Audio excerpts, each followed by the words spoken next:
माननीय शिंदे साहेबांना मी विनंती करतो, माजी आमदार राजन तेली यांचा शिवसेनेमध्ये आज सन्मानानं पक्षप्रवेश होतो आहे आणि त्यांच्याच बरोबरीनं गंगापूरचे माजी आमदार अण्णासाहेब माने यांचा सुद्धा आजच्या दिवशी शिवसेनेमध्ये पक्षप्रवेश होतोय।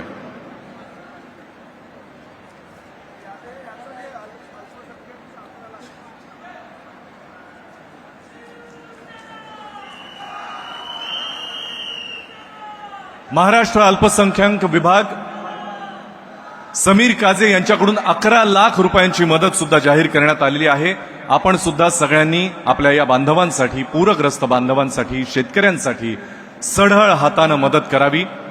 आपल्या समोर माननीय शिंदे साहेबांच्या हस्ते माजी आमदार राजन तेली आणि गंगापूरचे माजी आमदार अण्णासाहेब माने यांचा पक्षप्रवेश संपन्न होतोय।